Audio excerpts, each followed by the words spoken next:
So we have a kind of a long agenda today. First of all, I just wanted to say that Angel had to go to do an FTA training today. So she asked me to host this meeting. So I'm here with Melissa and with Sarah, who are also part of the Mobility for All team. And we're going to be working together to deliver the information we have for you today for our first Mobility and Access Pollution meeting of 2025. So again, thanks for being here. We're going to start telling you a little bit about the agenda. Oh, actually, no. First, Zoom features and housekeeping. At this point, I feel like we should all be very comfortable with Zoom, but just in case you need to, there's a link when you open this invite. And once you open it, you can join from your browser, or you can also do the one tap phone option. So if you want to move to the next slide, Melissa, please. Yeah, so you can join from your browser, or in the next slide, you can see how to do the one tap phone option. And then just some other housekeeping items. If you feel comfortable, we would love to see your face. So turn on your camera, at least to say hello. Unmute yourself unless, please stay muted unless you're speaking. And you can use the chat function to post any questions. And we will be recording this meeting and post it into our YouTube channel too. So just a quick refresher, the Mobility and Access Coalition, we focus on providing transportation access to our community in Boulder County. We center equity because we believe that having access to transportation helps us access opportunities, improve our quality of life, and also access basic needs. The more options that we have for transportation, the more thriving we will be as a community. So that's important to note for the goal and what we do. So here's part of the agenda. We have the welcome, the warm-up. I have a question for everybody, and then we'll go through some organizational updates. We have a few of those updates. So we're gonna give people who are presenting an update between 1 and 2 minutes, just to have enough time to present. So we have two presentations. One is from RTD Transit Assistance Grant, and I think is Yotsna instead of Theresa who's presenting. And then we also have another short presentation from Bright Longmont. This one is from Kalie Fallon, and they're going to be talking about Longmont's new microtransit service. Then we'll go over to the conclusion, and just a reminder that our next MAC meeting will be also virtual on February 19th. So before we start, I would like for all of you to type in the chat your name, your organization, and the fun question for today is going to be, what's your favorite trait from your pet? So think about your pet, think about what you love the most about them, and type that in the chat along with your name and your organization. And if you don't have a pet, you can think about a pet that you had as a child, or someone's pet that you like a lot. So I'll give you a few more minutes, maybe like a few seconds, to type that in the chat. Also adding your name and your organization in the chat helps us keep track of who attended the meeting. So yeah, let's see some few responses. Loving how, let's see, oh, this is fun. Amy's dog loves the snow. Yotz's dog loves being lazy. Nice. Oh, yeah. Kitties on laps. It's always fun. Sydney's dog loves to cuddle. Fun. Yeah. Plans on getting a new dog soon. Um, ability to nap everywhere. Yes, Liz, I agree with that. Um, yeah. Having a cuddly cat. Tim, you are lucky. My cat wants a limited amount of cuddles a day, and there's nothing I can do to get more. So that's fun. Oh, uh, oh, make your dog falls asleep easily. That's funny. That's cute. Yes. Stephanie's dog is very goofy. Fun. uh, Carmen has a very vocal cat. Yeah, my cat can't really meow very well. She kind of like chirps, but I think it's because I don't know. I don't know why she didn't learn how to meow properly. Okay, well, thank you so much. Yes, this was fun. I feel like talking about our pets is always calming and I don't know, just refreshing. So thank you. Um, so now we're going to move on to the agenda. As you can tell, we have a lot of things to cover. So we're just going to go start from the beginning. I want to first give you an update on the Mobility Heroes luncheon that we had in December. So just as a quick reminder, if you want to move to the next slide, Melissa, that would be great.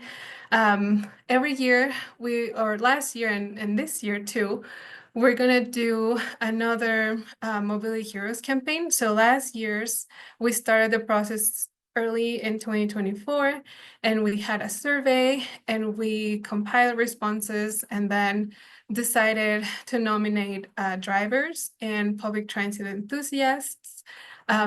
We ran a very extensive social media campaign, and then we celebrated everyone in December. If you missed it, we have a press release that went out last week, and I think Melissa can also share it with you.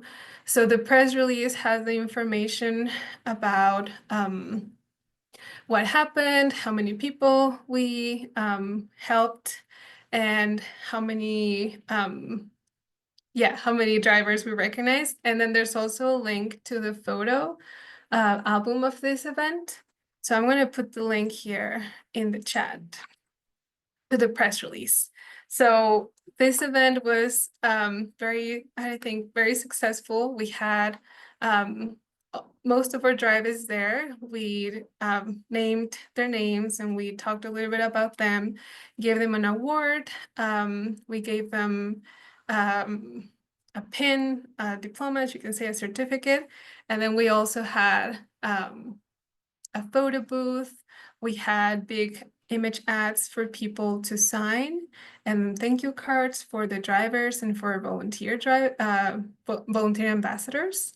It was a very fun event, and if you missed it or if you would like to see a driver or a public transit enthusiast of your agency, you should nominate one for our Mobility Heroes campaign for 2025. So I'm going to put the link in the chat. Oh yeah, we also had a raffle. We had books, we had puzzles, we had food. It was a fun event. So I'm excited to continue this effort for 2025. That's the backdrop wall, and we had like wintry like little sticks and decorations. So yeah, it was a lot of fun. So for 2025, please make sure you submit a nomination for your favorite driver. There's several categories. So we're looking for favorite favorite bus driver, school bus driver, transportation professional, safety transportation professional, taxi driver, and then volunteer driver. Yes, we would love to see your nominations. I'm thinking this survey is going to be open for at least a couple of months. So please submit your nominations.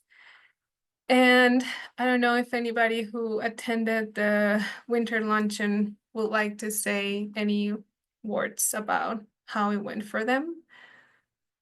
I know that we had VM Mobility Services, we had our ambassadors, we had a few people from Boulder County.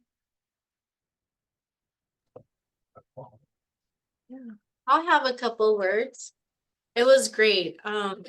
We had one of our hop drivers be nominated. The one in the picture here, beautiful picture, by the way.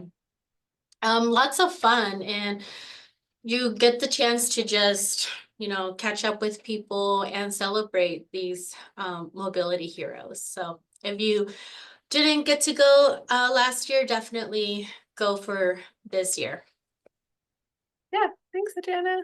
And for those of you who don't know, Adriana Torres and also Elaine Erb are our new MAC co-chairs. So they're helping us create agendas that are relevant for all the group.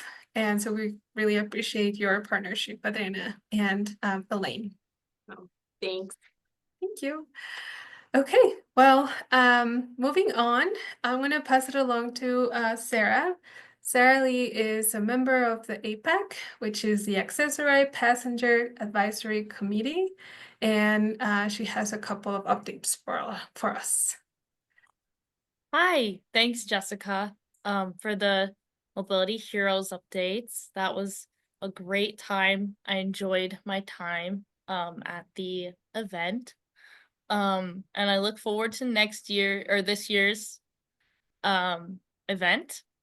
From the APAC meeting on 1/14, January 14th, there's just a couple updates. The first one is that they are implementing a new little short survey, 1 to 2 questions.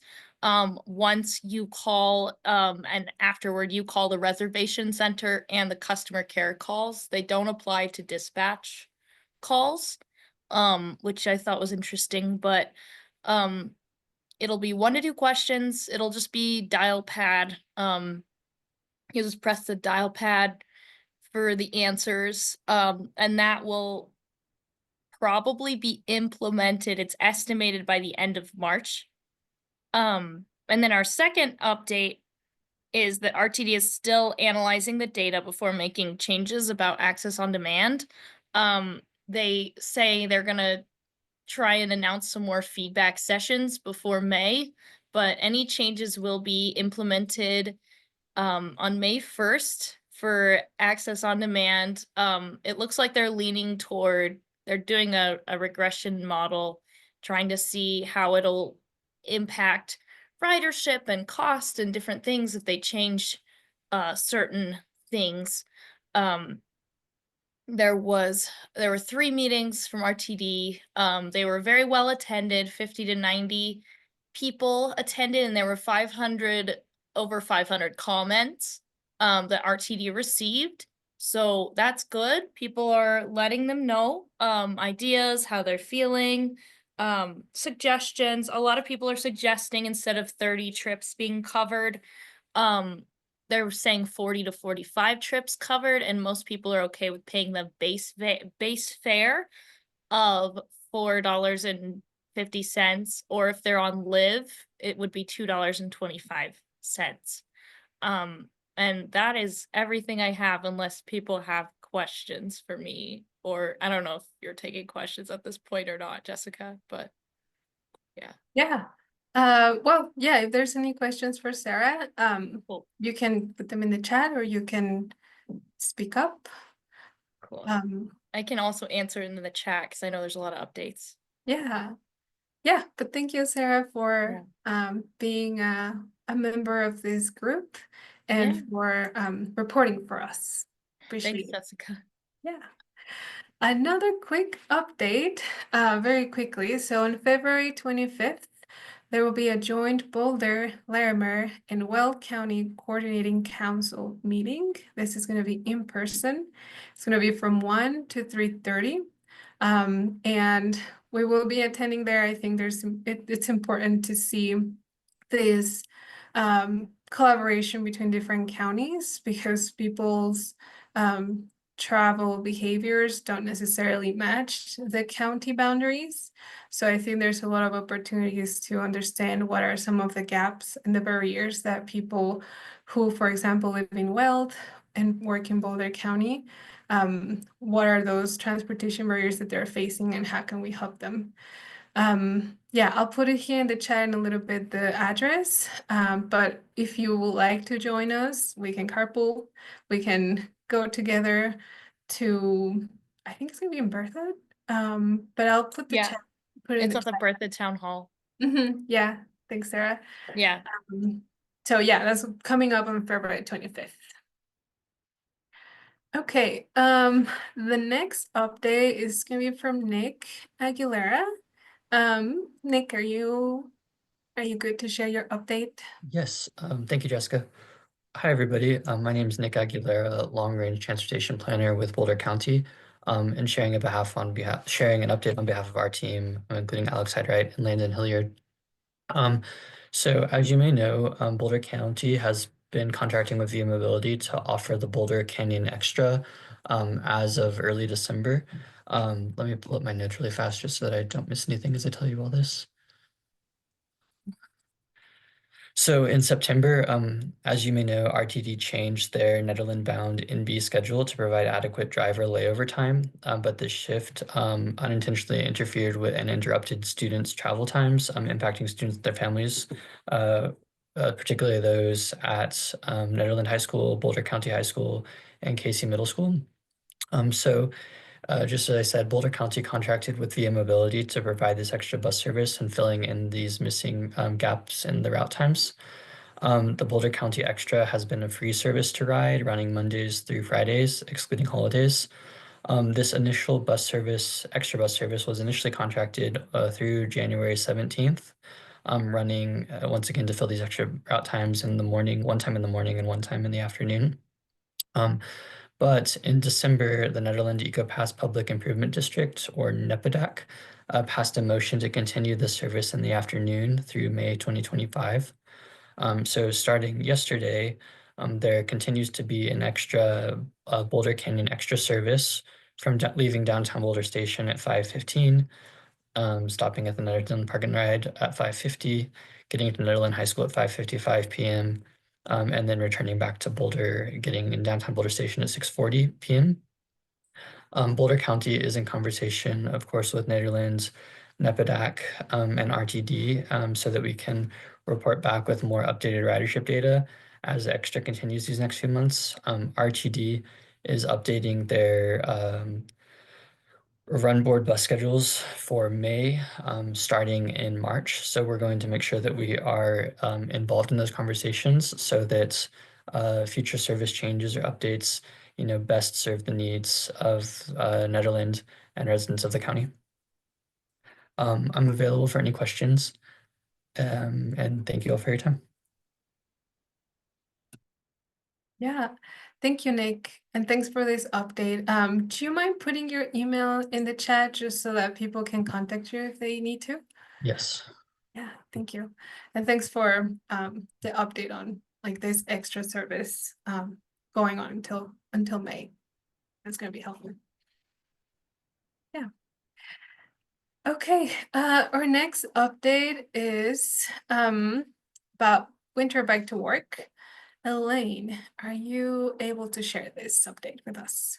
I am, and greetings, everyone. It's hard to believe it's coming up so soon. We're celebrating Winter Bike to Work Day. It's actually an international celebration. There were a few years we were signing in to compete on an international level, but we're back to using Dr. Cog's sign-in and website. So it's the same sign-in and website that one sees during the Summer Bike to Work Day, where we saw something like 600 riders at like our station last summer. We anticipate around 200 riders to come through for Winter Bike to Work Day.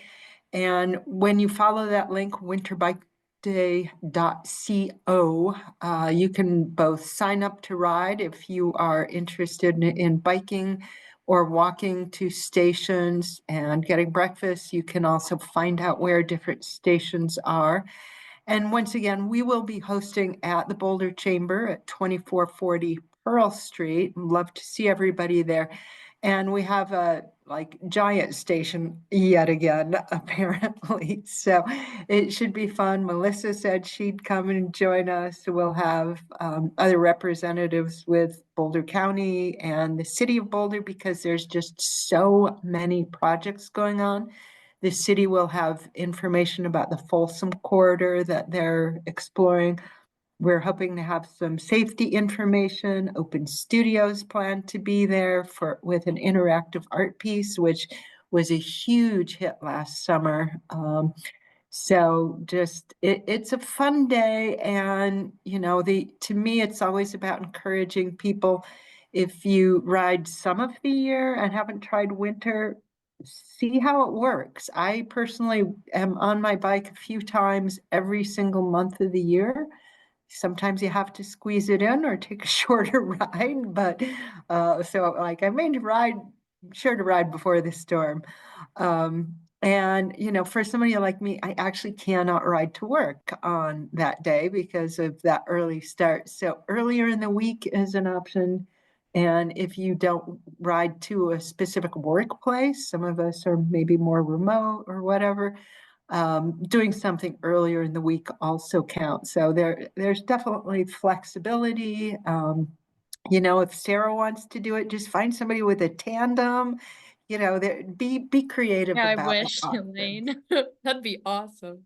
Yeah, well, I think we should be able to find somebody to take you for a ride one of these days. So That'd be awesome. let's just keep that in mind. And it's really about the fun and joy of it, because as I talk to people, most folks, once they get over the initial fright element, it's really pretty amazing. I've noticed in Canada, groups are giving away studded bike tires to encourage more riding. Fat bikes are popular in Colorado, especially with ski areas. So give it a shot. Hope to see folks. Yeah. Thanks, Elaine. That's exciting. Um, and I like that this is now on Valentine's Day, and I love the graphic, and I think it's gonna be a good day to just get together and bike in community. So thanks. Our next update is from Dr. Mac. Stephanie, are you there? Can you tell us Yes. a bit Yep. about this? Yeah. So Yeah, it'll be a pretty quick update, but yeah, so Dr. Mack, the Denver Regional Mobility and Access Council, we will be having our first member meeting of 2025 on February 4th at 1:30. It'll be held via Zoom, as most of our meetings are, so you don't have to worry about traveling anywhere. But yeah, we'll be talking about some of the resources that we have in our community for immigrants, refugees, low income, talking about some exciting projects that are coming up that Dr. Mack will be helping out on. And then I'm most excited for some new member resources that we have available for Dr. Mack members this year. So if you are already a member, you should come and learn more about that. If you're not, you're still able to join and get access to that, those resources there.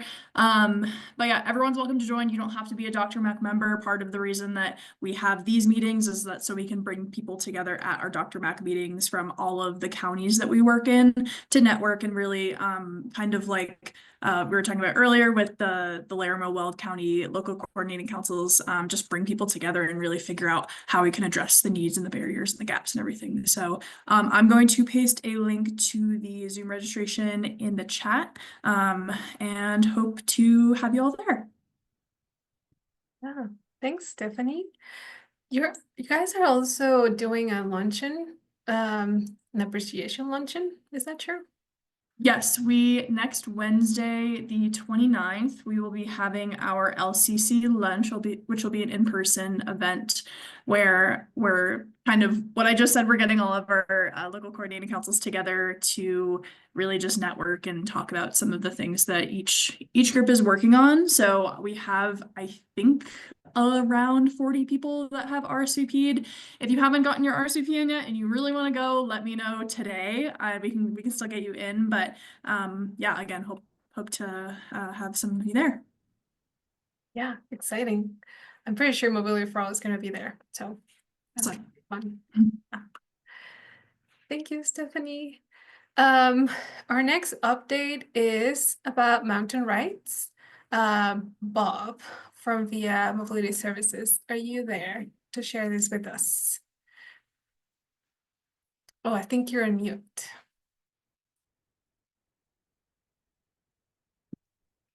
Dylan?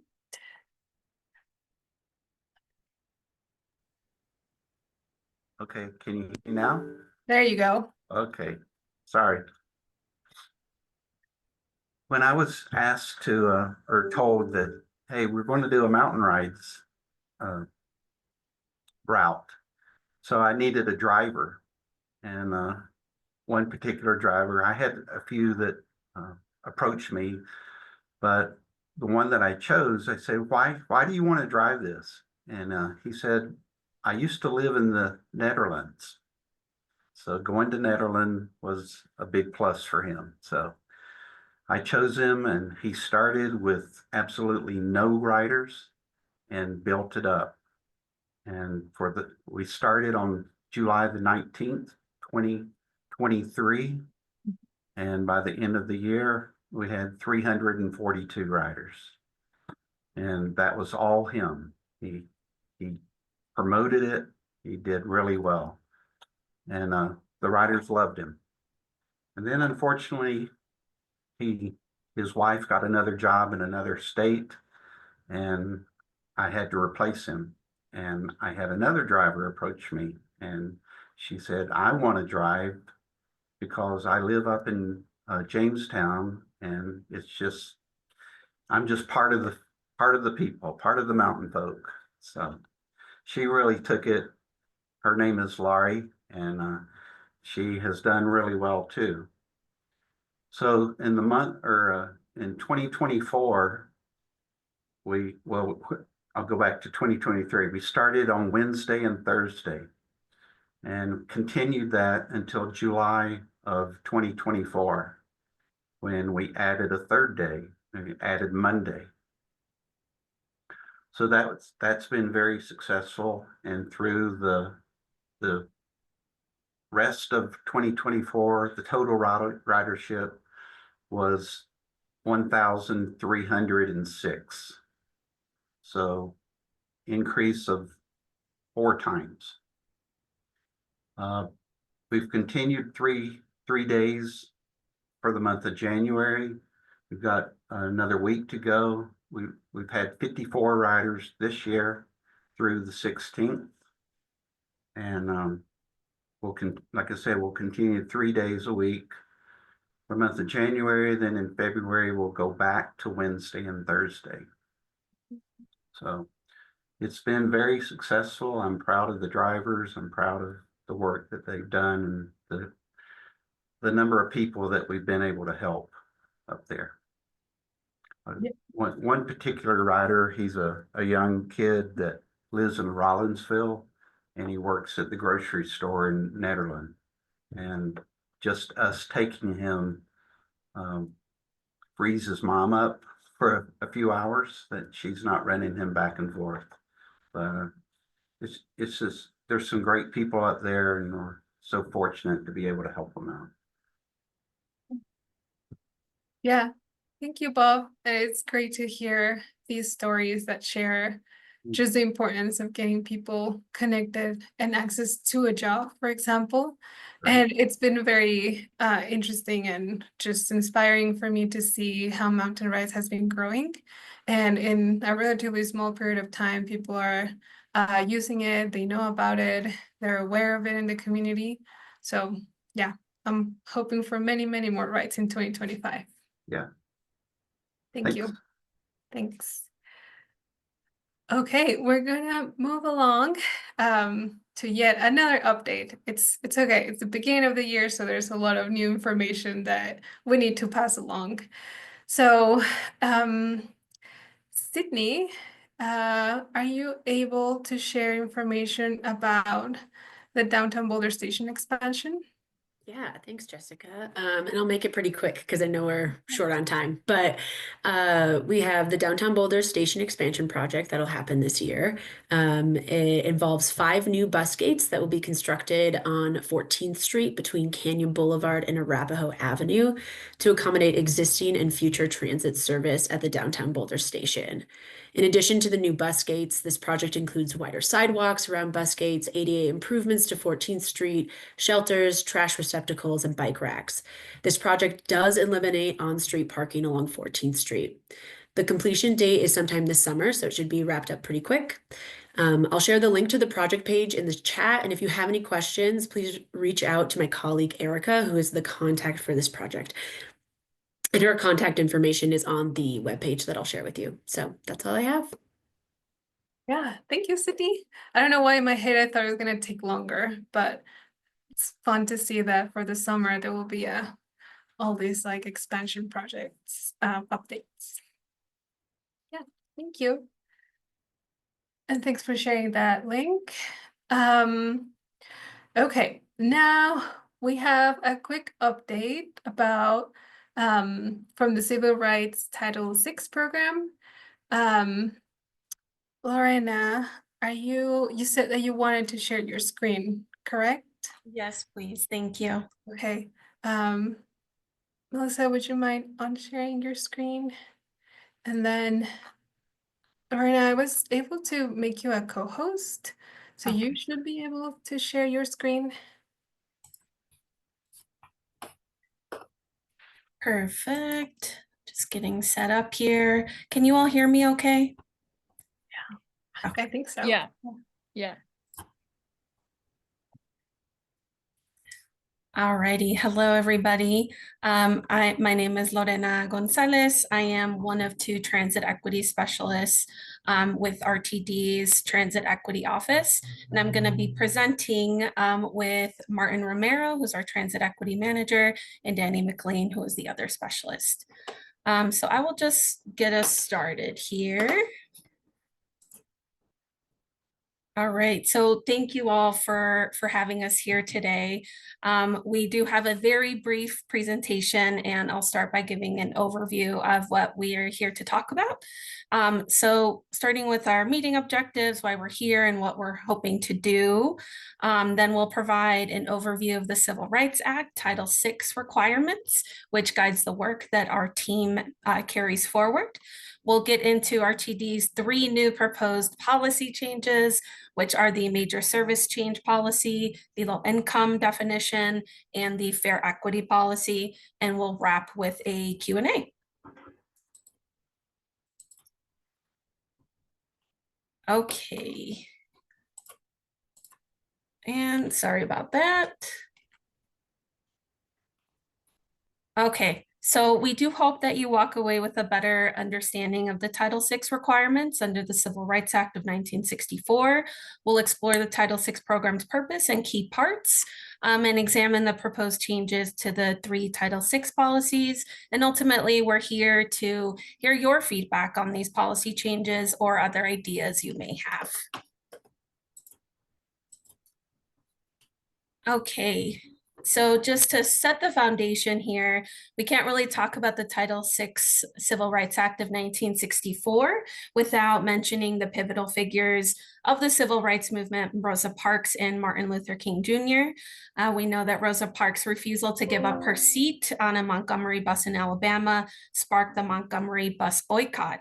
And Dr. King's leadership during this boycott, his advocacy for racial and income equality, and the labor of many other unsung heroes helped dismantle segregation and lay the foundation for legislation like the Civil Rights Act.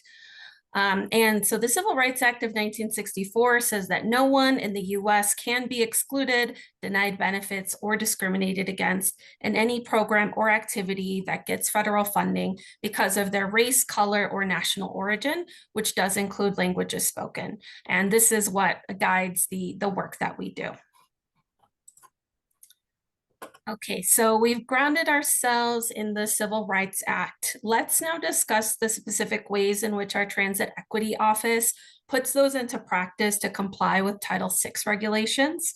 And at the heart of the efforts that our office carries out is equity, which is about making sure that everyone, people of different races, colors, languages spoken, etc., are treated fairly and justly, and that transit benefits and burdens are shared fairly, recognizing that some groups have faced and continue to face more oppression and less social benefits than others. And so you will see equity woven throughout this presentation.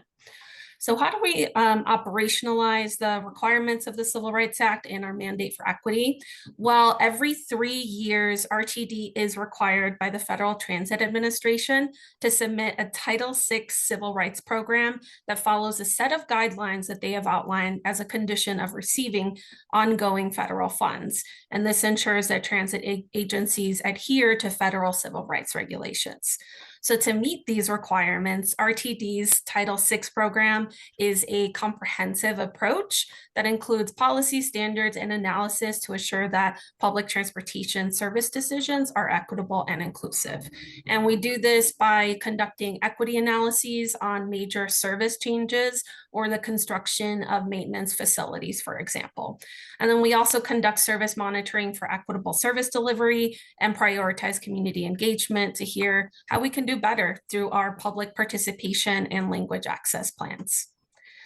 Okay, so we are just going to speed through this and we'll get into the meat of the presentation. And for that, I'll pass it off to my colleague, Danny McLean.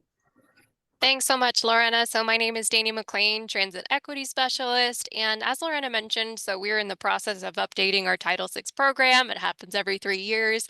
And as part of that, we are proposing to adjust some policies that hopefully will provide, greater protections for our communities. So let me explicitly go into the major service change policy. So you folks are likely familiar with service changes. If you can go to the next slide, please. And service changes are what happen every 3 years, or not every 3 years, 3 times a year, pardon me, at RTD. So this is when we make, for example, small changes to on-time performance, to scheduling. Perhaps a route is experiencing a lot more ridership, and so we increase frequency, or, the contrary to that, we perhaps reduce frequency. So these are what are called service changes.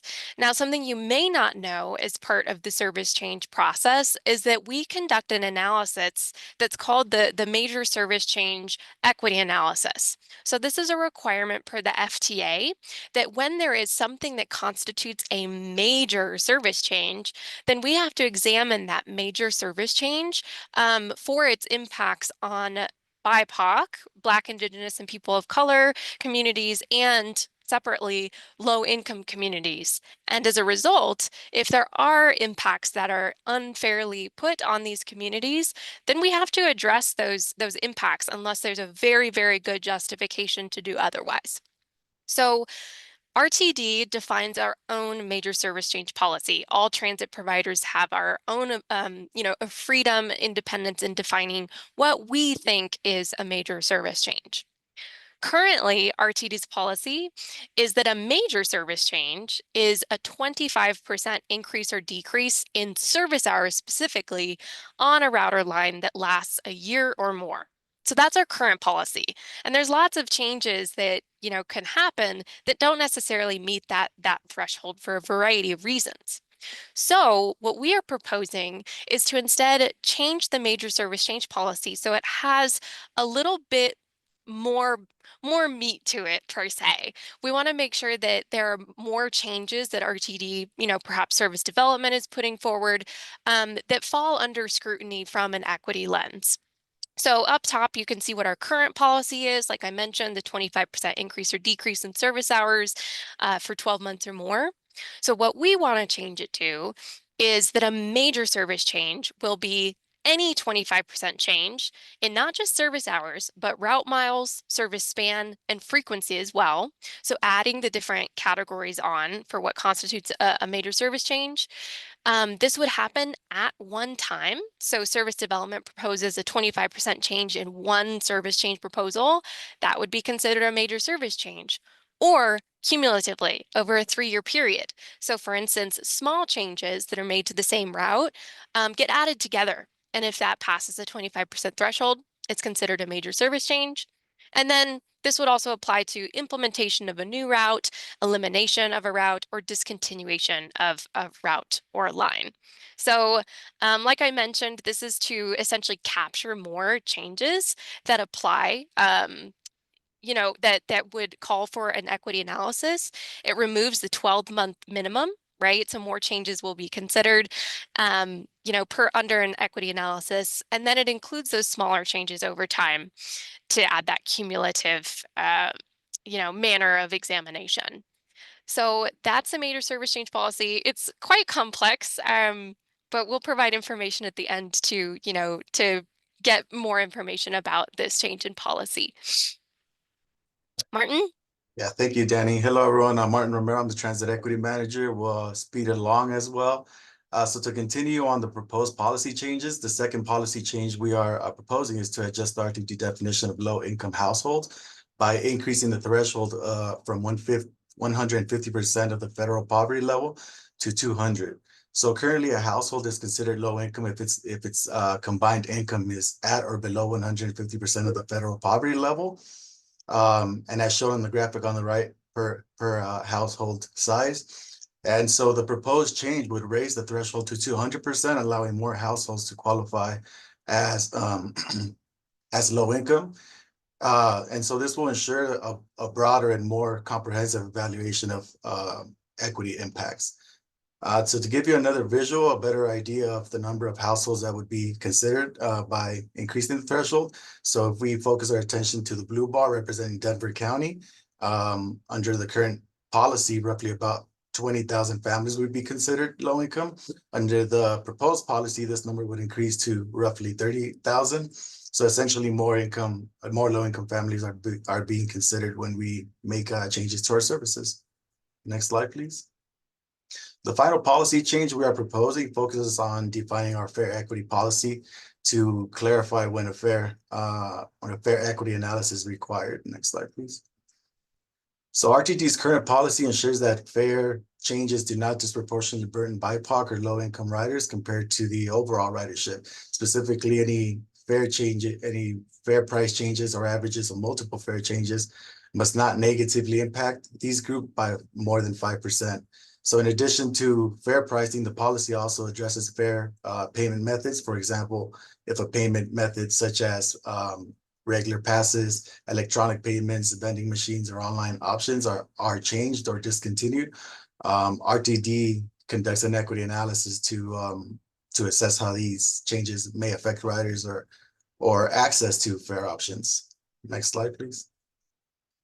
So the proposed policy builds on this foundation by providing a more clear and comprehensive definition of what constitutes a fair change. It expands the scope to include adjustments in fair prices, types of fare medium like cash or electronic payments, fair products like day or monthly passes, different fare levels like standard pricing versus airport pricing, or customer categories like seniors and youth, and access to ticket vending machines. And so the goal of this refinement is to clearly establish when an equity analysis is required and to ensure that, changes in fares or to fares or fare payments methods do not disproportionately impact BIPOC or low-income populations. Next slide, please. So I'll pause here for any questions, and I'll pause here as well to just provide some time for y'all to provide some feedback. You can scan the QR code or click the link that I'm going to put in the chat. The link in the chat will lead you to our webpage. We'll provide more detail to what we just discussed. There's a survey for every proposed change. It's a fairly short survey. It's only 2 questions. So we would greatly appreciate if you can provide us with that feedback. Next slide, Lorena, please. I think Sarah has a question. Yes, Sarah? Oh, hi. I can ask later or now, Martin, if whenever works for you. Yeah, you can ask now. Okay, cool. So this Title 5 is Title 5? Is that what it is? Title 6. Title 6. Title 6. Okay. Does that do anything with like taxpayers? Does it like increase taxes or anything like that? Or does it just kind of increase like, does it just change the definition of low income? Yeah, so we're just changing the definition to low income. This is not related Interesting. to tax. Yeah. Okay, cool. Thank you. Next slide, Lorena. So just a quick overview of what we are right now. So we're at the yellow block, January through March, where we are gathering public feedback and encouraging public participation. In the March-April timeframe, the full program update will be up for review and public comment, and that will include revamped public participation plan, changes to the language access plan, policy changes, and then the final program update will be submitted to the FTA for approval at the end of May. And I think that concludes our presentation.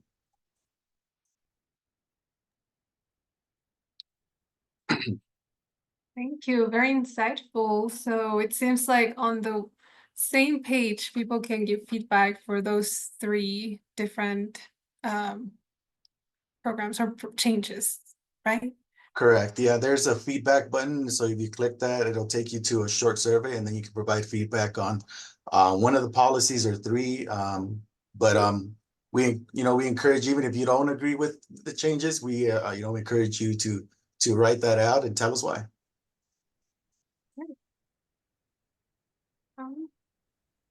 There's like a comment form. Martin, is that right? I've taken the surveys before. I've seen them, but there's like a place where you could tell us why, and there's like a little comment form, right?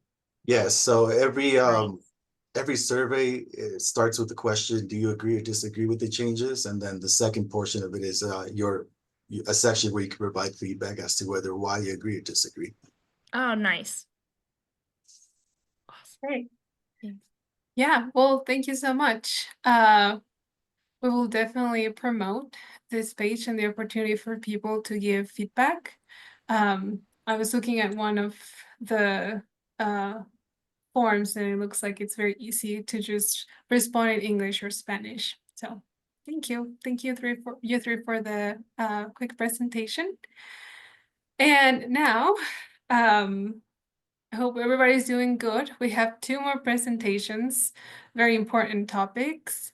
So we have Yotsna's first, and then afterwards, we're gonna hear from Longmont.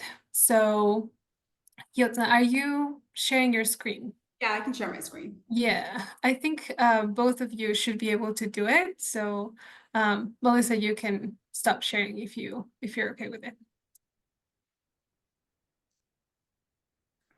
Give me 1 second. Let me get this on here. Okay.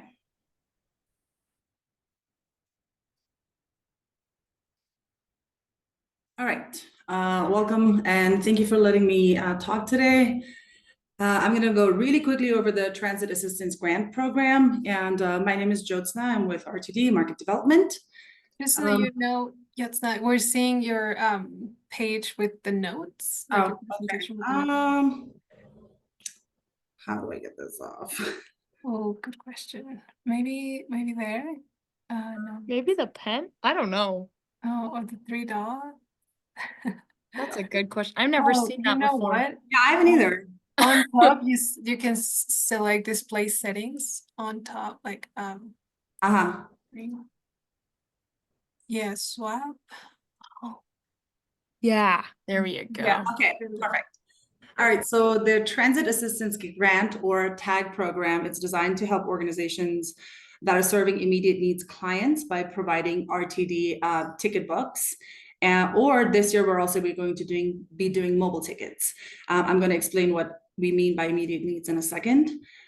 So last year we did it for the first time, 2024, and then this year it was approved again for 2025. And this is to promote increased independence, access to essential services and employment resources, improve community connections, specifically for immediate needs customers within the RTD district.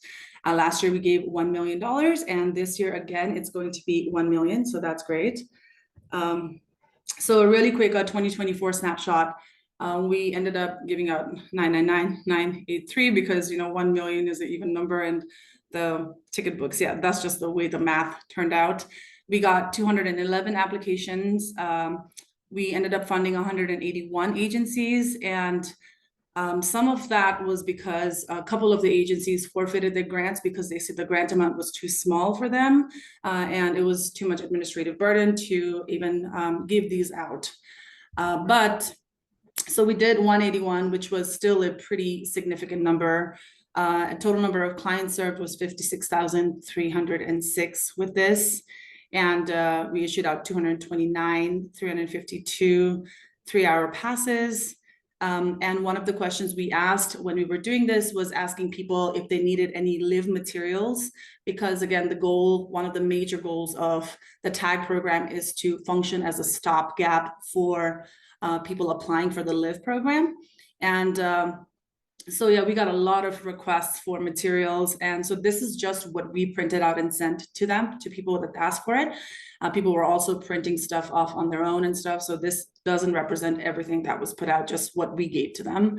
And then we did 4 events to do outreach for TAG, which included like pre-application webinars, application support webinars, and then, like training afterwards. And we spent about 240 hours on program administration on this last year. So just, it was a big lift, but it was absolutely worth it. And so what do we mean by immediate needs clients? So these are the categories we're looking at when we say immediate needs.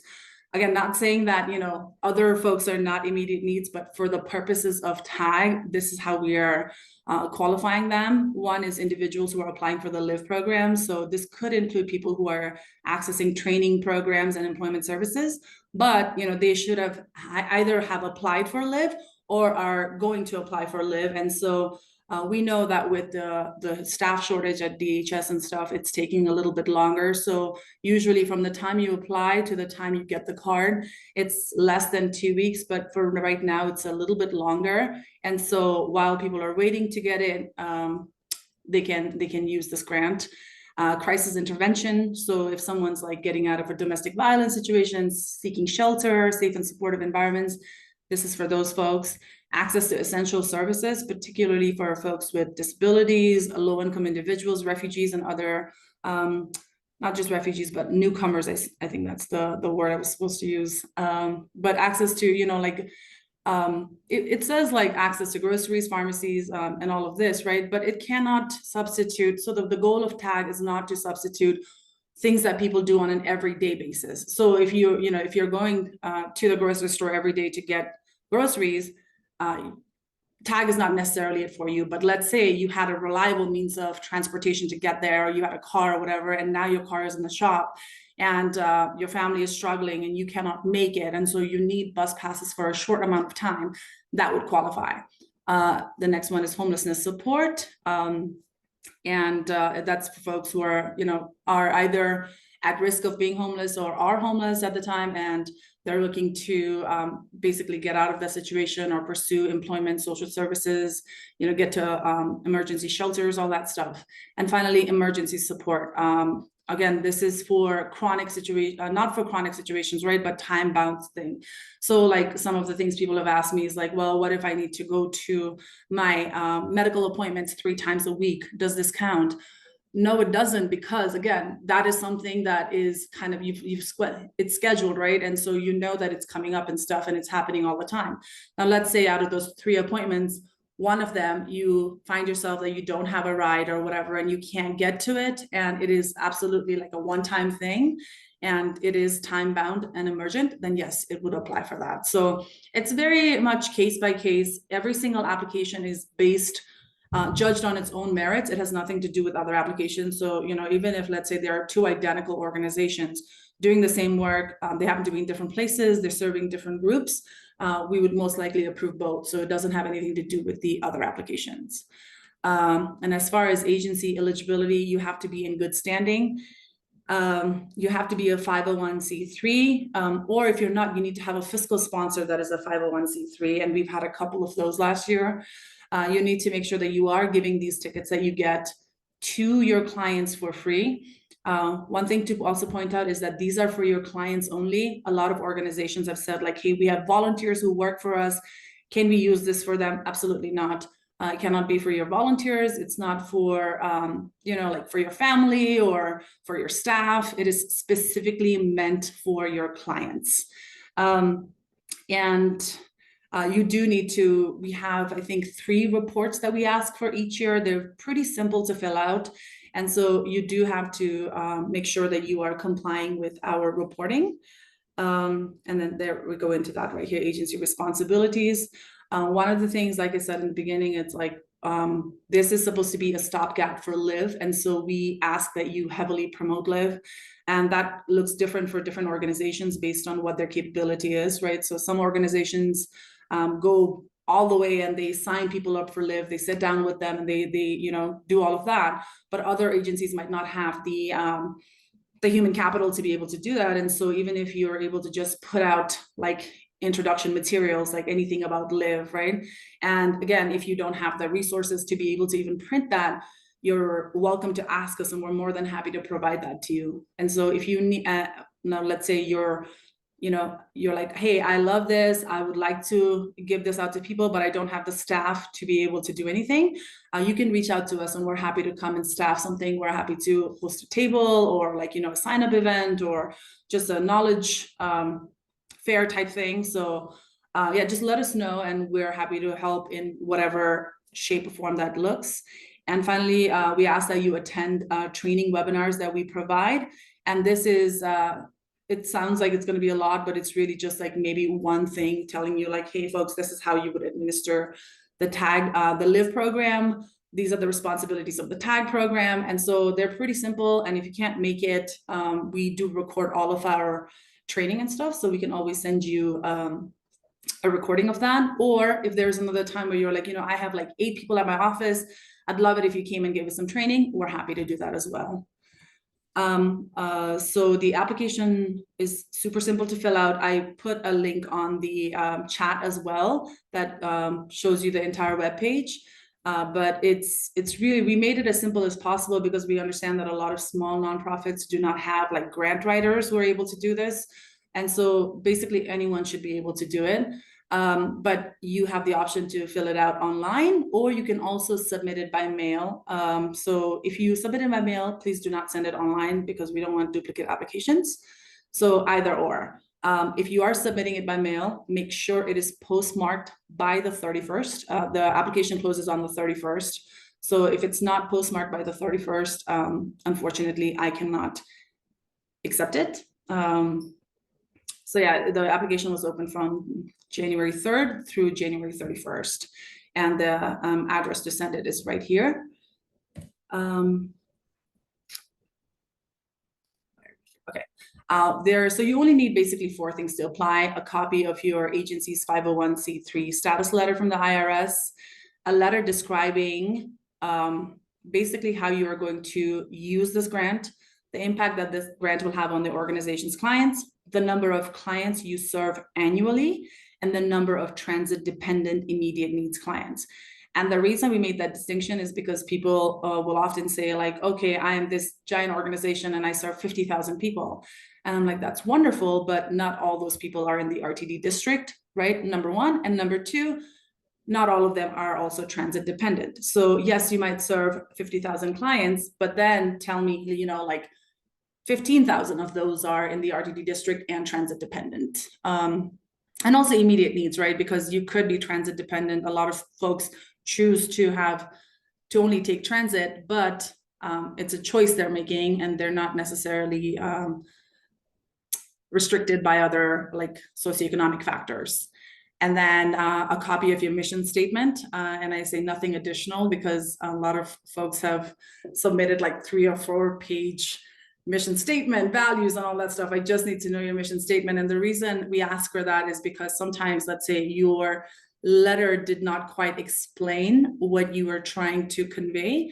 That's when we look at your mission statement to see how closely it aligns to what TAG is trying to do, and a copy of your W-9. So those are the only 4 things you need to apply. It's a very simple application. And then here are the program reporting requirements. 1, the tickets are not for resale under no condition whatsoever. This is an annual program. We're not sure if it's going to be continuing in 2026, but so we ask that you distribute all tickets by the end of the year. If there were folks, organizations that got this last year, we said the same thing to them, just distribute your tickets, because individuals are able to use the tickets that they got from 2024 through the end of 2025. And so even if it says, you know, it expired in 2024, it's still good. All our bus drivers know it. Everybody knows it. So it's good to the end of 2025. But so now for 2025 tickets, when you do get the grant, make sure you're distributing everything out, because your clients are able to, let's say in 2026 January, they still have a couple tickets left. They're able to go to the ticket outlets and exchange those for 2026 tickets through the month of January. So here are the reporting requirements. You're only doing 3 reports. The first one is due by June 27th, second one September 19th, and the third one December 19th. And you see that in red. Note: failure to comply with reporting requirements could disqualify you from future funding opportunity. There, we have had some organizations that did not fulfill this, and so they will be disqualified. But so let's say you did not do your reporting in 2024, you're disqualified in 2025, but we will consider it again in 2026. And then the next thing I have is, so this is the timeline for how we're administering the program this year. We did the pre-application webinar on January 2nd. By the way, this presentation is also available on the website that I put on the chat. The application window is open from January 3rd through the 31st. We'll be doing an application support webinar tomorrow, the 23rd. I think it's at 1 p.m. The registration link is also on the website. So please feel free to register for it. And that is really your time. If you are like trying to do this application on your own, you've never filled out a grant application before, and you're like, I'm not sure what this means. I'm not sure what I should do here. That is the perfect time for you to ask all of your questions. So please do attend the webinar tomorrow. And then on February 28th, organizations will get their award or denial notification. They have 2 weeks to accept or decline the awards. And then after that, there will be an awardee webinar again on March 18th. And then ticket fulfillment is between March 24th and April 18th. Again, if you do end up opting in for the mobile tickets option, you will get the tickets as soon as March 24th. And if you opt in to get like paper tickets, that might take a little bit longer depending on, you know, whether you're going to come pick it up, you want us to mail it to you or whatever. So that might take a little bit longer. That's why we have that long 4-week window there.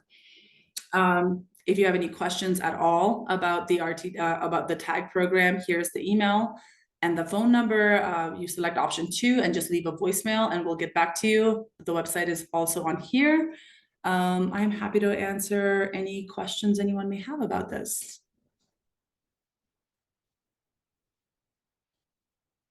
If you don't have any questions now, feel free to, again, like I said, this email address right here, feel free to send an email there. Again, we have the webinar tomorrow, so feel free to also attend that. Yeah, and happy to help. Yeah. Thank you so much for this presentation. It's very interesting to see how many organizations you were able to support last year, how much money, and also like how many tickets and how many people were able to access RTD services. I put the link of that website in the chat so that you'll have it. And I see on that website there's links for tomorrow's webinar at 1. And yeah, a list of all the organizations. That's Yeah, right. got it last year, yeah, exactly. Oh, and one thing I do want to point out is if you did get the grant last year, that's not a guarantee you'll get it again this year, because every year we're basically looking at the application as if it's a standalone thing from this year. So please, if you put a lot of effort into it last year and you got it, please make sure you put the same amount of effort into it. Don't just assume that the grading panel is the same, or we're just going to be like, oh, you know what, this was a terrible application, but they did a really good job last year, and so we're just going to give it to them. It's going to be basically focused or judged based on the merit of the application from this year. So please, again, if you have questions, feel free to ask it, but do take your time and apply for it. Yeah. Thank you. so much. If you wanted to add that email on the chat in the chat, that would be great. Like the tag. Yeah, absolutely. Image with that. Awesome. All right. Last but not least, we have a presentation about Right Longmont from Kalie Fallon. I think Kalie, you're also sharing your screen, correct? Let me just pull up my slides really quickly. Cool.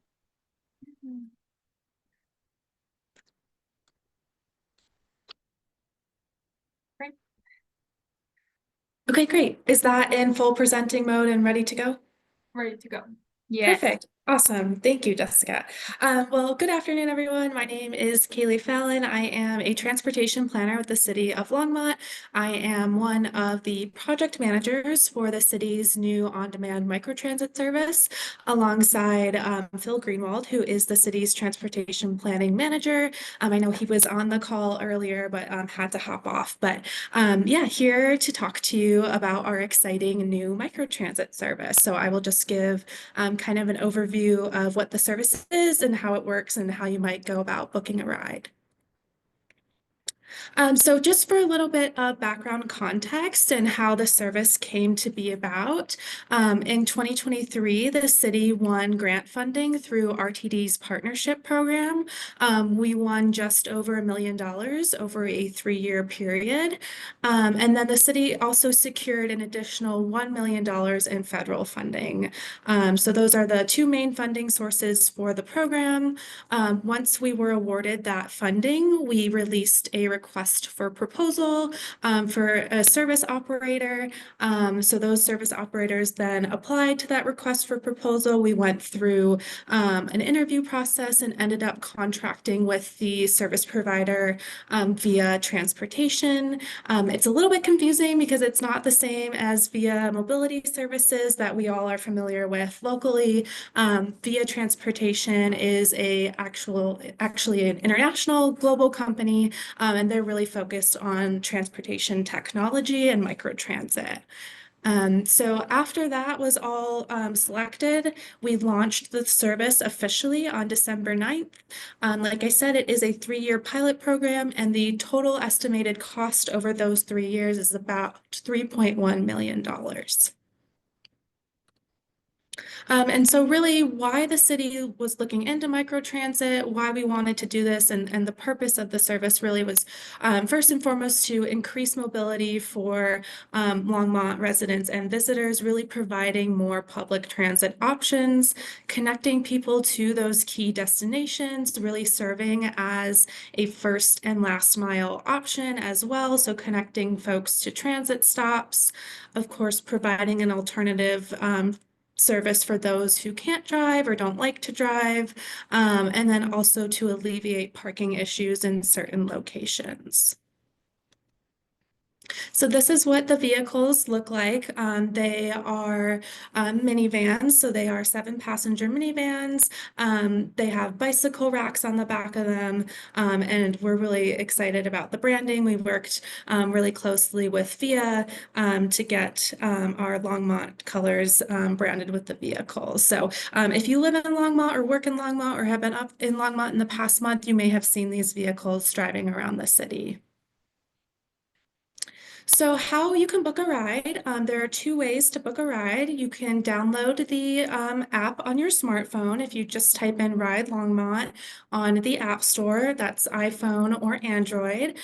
You can download the app that way, or you can call the booking center if you do not have a smartphone or do not want to download the app or cannot download the app.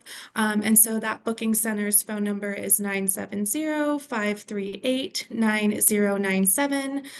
Both the application and the booking center are able to accommodate multiple languages. So we really wanted to make sure that no matter what language you are comfortable with, you are able to get a ride through this service. So if you are using the app, you will just enter your pickup and drop-off locations, and then the app will show you where to meet your driver. It might be a short distance from where you are, so just to clarify, the service is not a door-to-door service. The vehicles will not pick you up right in front of your place of residence or right where you're standing. You may have to walk or roll a short distance, and that's to be time efficient. If you are calling through the call center, then you will get a text message with the driver's ETA. It'll say, you know, your driver is estimated to be 5 minutes away. And then the text message will also say, please meet at the intersection of these two streets, so you know where your pickup location is. We also have the option to select a wheelchair accessible van. You would just indicate that need under the special settings in the application, or on the phone with the booking agent, you would let them know you would like a wheelchair accessible van.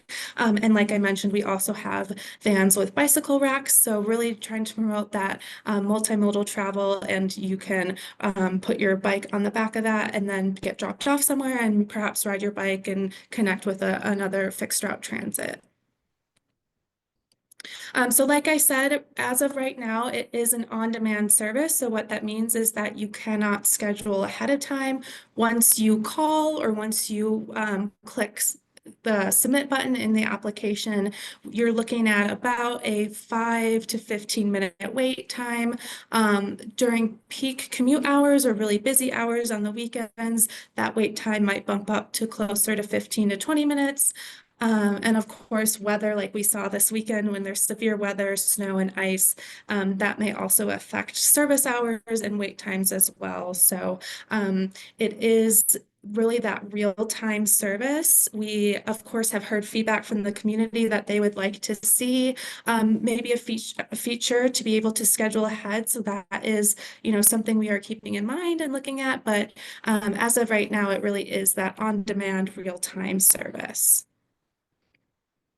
Hours of operation, Monday through Saturday, is 6 a.m. to 8 p.m.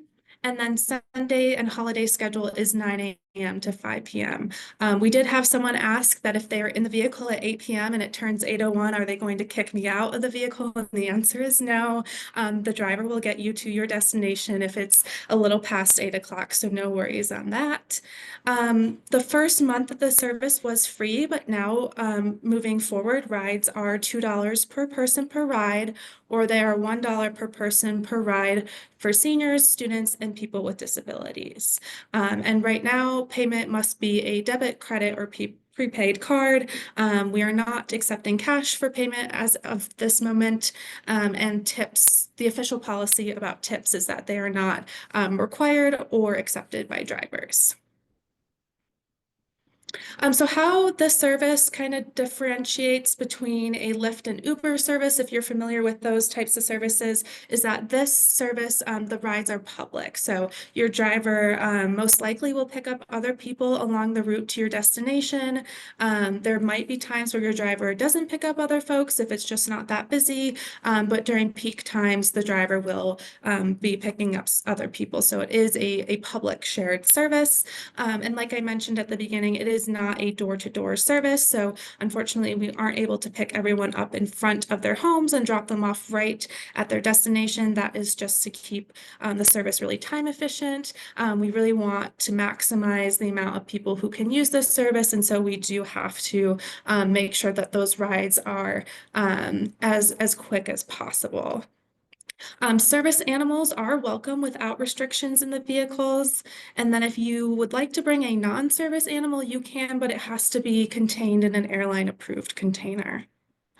And then for ages, riders must be 13 years or older to ride alone. And then younger riders can ride on the service, but they just have to be accompanied by a guardian. And the service goes almost anywhere within the city of Longmont, so that's including grocery stores, medical appointments, other bus stops.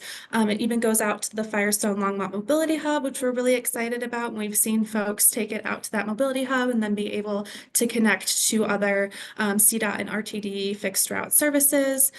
Also seen folks take it to schools, the library, rec centers, and shopping centers. So really there is anywhere you can think of within the city, you can go using the service. I will say it is contained within the city, so you cannot take it from Longmont to Boulder or Longmont to Lafayette. But as long as your pickup and drop off is within Longmont, you can go there. And then this is a map of the service area, which is also available on the website. I recognize this map is a little bit blurry and not great, so it is available on the website. And then I'll just breeze through this because I know we're running low on time, but just a little bit more about operations and management. We have 6 total vehicles. 4 of those vehicles are hybrids. 2 of those vehicles are wheelchair accessible vehicles. The service does not replace RTD's Access-a-Ride services, so that it will be working in tandem and alongside those services. Just want to caveat that because I know we've had a question in the past about that. We did a lot of community outreach, really wanting to make sure that we got the word out to the community. We distributed posters, informational pamphlets, and digital assets to a variety of facilities. There's just a list here. This is not all encompassing, but just to get an idea, we did distribute information to affordable housing facilities, the youth center, the senior center, a variety of food pantries, the rec center, Boulder County Mobility for All, and Boulder County Rainbow Elders. Also reached out to our center and the Longmont Housing Authority. So we really wanted to make sure that we were getting this information out to folks that would be benefiting from the service the most. And so we really focused on those affordable housing facilities, the senior communities, the youth communities, and the community centers. We also had social media campaigns. So if you live and work in Longmont and your algorithm knows that, then you may have seen some of these social media campaigns. So again, just spreading the word digitally, and wanted to just put a copy of these social media ads here for you all to look at. And so just wrapping up how the first month of service went, we had over 4,000 completed rides. So we're really excited about that number. Our operator has told us that that's a great number. They're really excited about that. We had over 10,000 miles taken by riders. And the average wait time for someone to wait for the vehicle to arrive to pick them up was about 14 minutes. So we were able to hit that, 15, 20-minute wait time goal. The average ride was just over 12 minutes long and about 3.6 miles long in distance. So I'll just skip down to, we had 208 riders that completed 5 or more bookings. So that is great to see. It's really awesome to see that folks are using the service consistently and more than one time.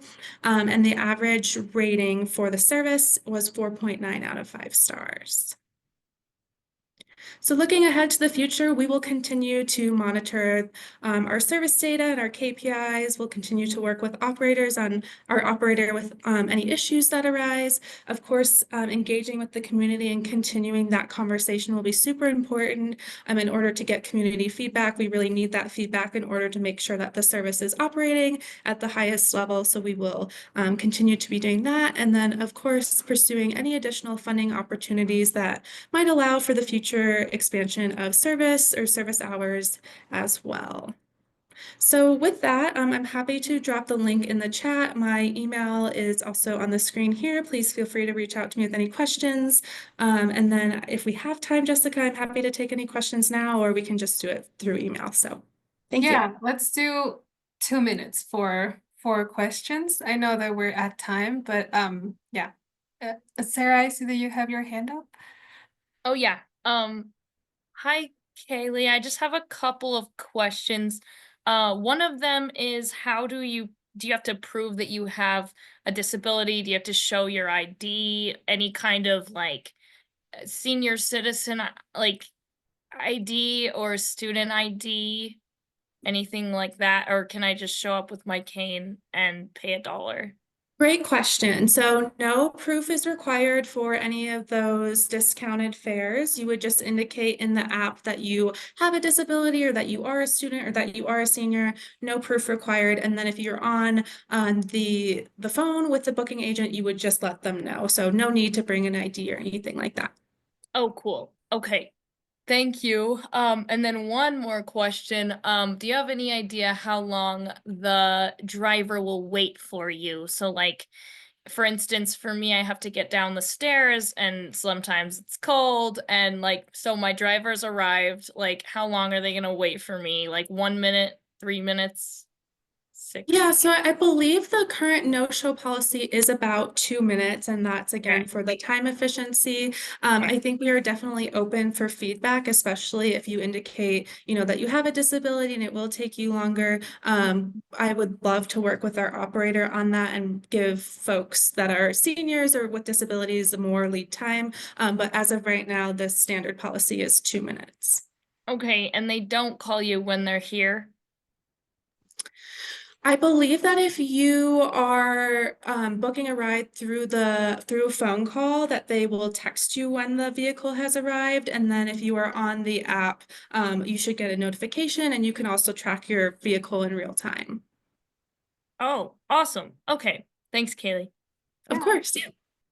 Thank you so much for your presentation. This was very thorough, and I'm excited to see not only like how many trips you've already like completed with Ride Longmont, but also like as it gets more famous and people keep like talking about it, it's gonna keep coming. So thank you so much for that presentation, and thank you all for staying 4 more minutes. I just wanna thank you for your time again, and just remind you real quick that we will have our next virtual meeting on February 19th, and that that's going to be focusing on housing. It's a housing and transportation panel discussion, so it's going to be very interesting. And then in March, we have our first in-person meeting. That's going to be a racial equity training and lunch in Boulder. Some more information is to come. Yeah, thank you for those extra 5 minutes. I hope you have a great rest of your day, a great rest of your Wednesday, and stay warm, everybody. It was good to see you all. Happy 2025. Yay. Bye. Thanks, guys.